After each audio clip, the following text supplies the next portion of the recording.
What if I told you your life already has a purpose? Not someday, not in the future, right now. And the real problem is, you've been running from it.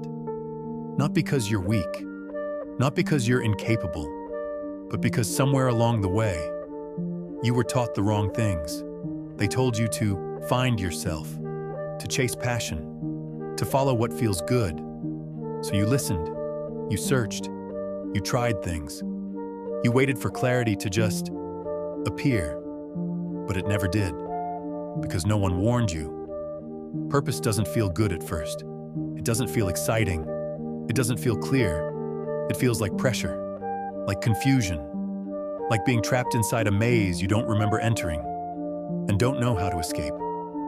There's a word for this, a Japanese word, ikigai. It means a reason to wake up, a reason to exist. Sounds simple, almost beautiful. But the truth, it's anything but simple, because most people don't find their ikigai. They bury it. They bury it under distractions, endless scrolling, endless noise, endless escape from their own thoughts. They bury it under comfort, choosing what's easy instead of what's meaningful, choosing what's safe instead of what's true. And most of all, they bury it under fear, because your purpose demands something from you. It's not just an idea, it's a system, a structure, a brutal intersection of four realities: what you love, what you're good at, what the world actually needs, and what people are willing to reward. Remove just one, and something feels off. You can love something deeply, but if you're not good at it, it becomes frustration. You can be skilled at something, but if it means nothing to you, it becomes emptiness. You can do something meaningful, but if it doesn't sustain you, it becomes struggle. And if you chase money alone, you already know how that ends. So what do most people do? They don't solve the problem. They avoid it. They choose comfort. A job they hate, but it pays the bills. A dream they love, but they keep postponing. A life that looks stable from the outside, but feels hollow the moment they're alone. And slowly, quietly, they disconnect.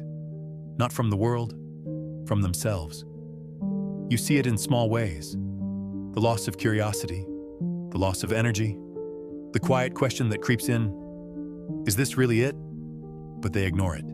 Because facing your purpose is terrifying. Because the moment you see it clearly, you lose your excuses. You can't say, I don't know what to do anymore. You can't hide behind confusion. You can't pretend you're stuck. Now it becomes a choice, and most people aren't ready to admit that.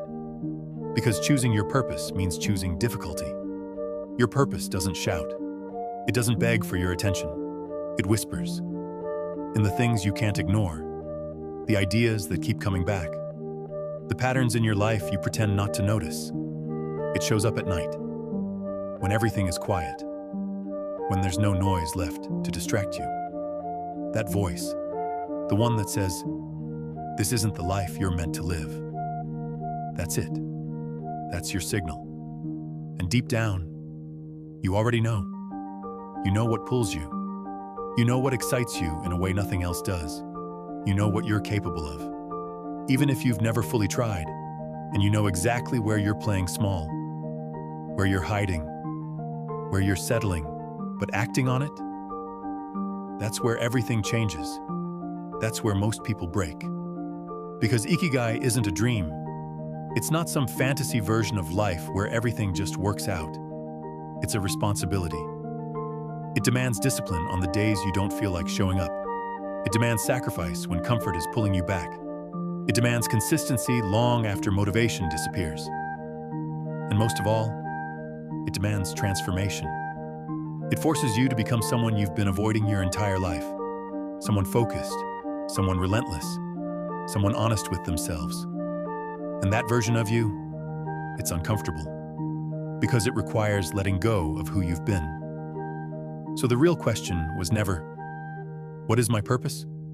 The real question is, how long will I keep ignoring it? How long will you stay in a life that feels safe, but empty?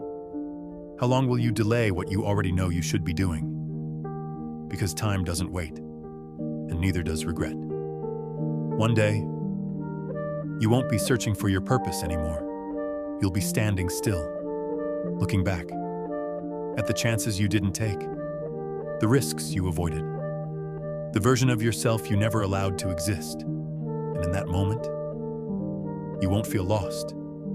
You'll feel something worse: clarity, the realization that you always knew. You were never confused, never stuck, never broken, just afraid to become who you were meant to be. And by then, the only question left will be, was comfort worth it? If this resonates with you, then follow and subscribe for more. Talks